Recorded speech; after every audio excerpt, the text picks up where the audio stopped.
سلامونه مو هرکلی کوم ستړي مه شئ د نن پلس چینل لیدونکو وخت مو بخیر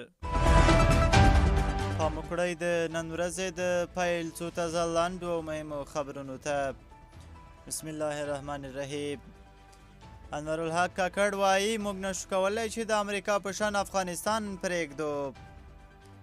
د پاکستان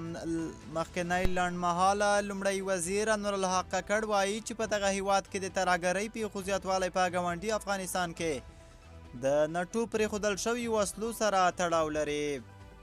هغه د اسلام آباد د سیمه ییزو مطالعاتو په انسټیټیوټ کې د خبرو پر مهال ویلي موږ نشو کولی چې د امریکا په شان افغانستان پرېږدو که چیرې د ترهګرۍ سره مبارزه یوه پیړۍ وخت هم ونیسي پاکستان به دا کار وکړي د هغه په وینا د یوازې د وسلوالو په وړاندې جګړه نه ده بلکې دا جګړه د سیمه ییز ټکاو لپاره هم ده ککړ زیاته کړې هغه وسلې چې اوسمهال د وسلوالو لاسته لوېدلي د سیمې د ټکاو لپاره یې جدي ګواښ رامنځته کړی دی هغه وړاندې وایي د هغو 427,000 او 300 وسلو څخه چې واشنګټن افغان ځواکونو ته ورکړې وې شاوخوا 300,000 وسلې د 2021 کال په اګست میاشت کې له افغانستانه د امریکایي ځواکونو د وتلو پر مهال دغه هیواد کې پاتې شوي دي پاکستان په وار وار ادعا کړې چې له افغانستانه د امریکایي ځواکونو له وتلو وروسته د دوی پرمختللې وسلې د ترهګرو لاسته لوېدلې دي خو واشنګټن بیا دغه ادعا په کلکه رد کړې وه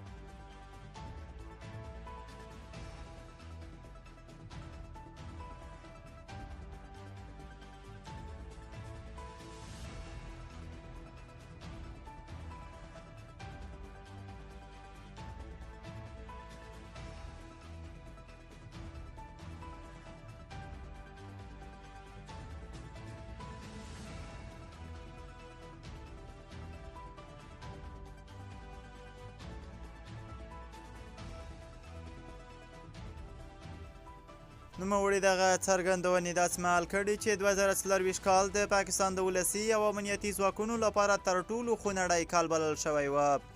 په تیر کال کې ثبت شوي ټولیز تلفات په تیرو 9 کلونو کې تر ټولو لوړ و او د 2023 کال پرتله 60% ډېر و چې د اټکل له مخې هره ورځ نږدې 7 کسان د امنیت ضد پیښو کې وژل کیږي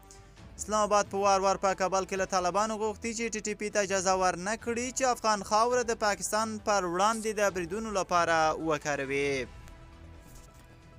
جو بایدن وایي له افغانستانه د امریکایي ځواکونو ایستل زما د بهرني سیاست تاریخي بریا ده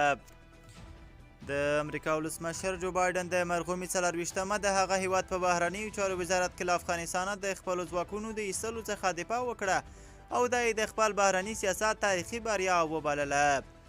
هغه زیاته کړه چې له دې سره یې خپل راتلونکي ځایناستي ته په افغانستان کې د امریکایي ځواکونو جګړه په میراث نه ده پرېښې جو بایدن ویلي چې د خپلو ځواکونو راایستل یوه مهمه پرېکړه وه او تاریخ به ثابته کړي چې دا یو غوره ګام و د هغه په باور د واکمنۍ په لومړیو کې هیڅ داسې دلیل ونه موند چې په افغانستان کې د امریکا زرګونه پوځیان پاتې شي او له همدې امله یې د ځواکونو د راایستلو پرېکړه وکړه د بایدن په وینا د بارک اوباما د واکمنۍ پر مهال د القاعده شبکې مشر اسامه بن لادن ووژل شو چې له دې سره یې د جګړې اصلي موخه لاسته راوړه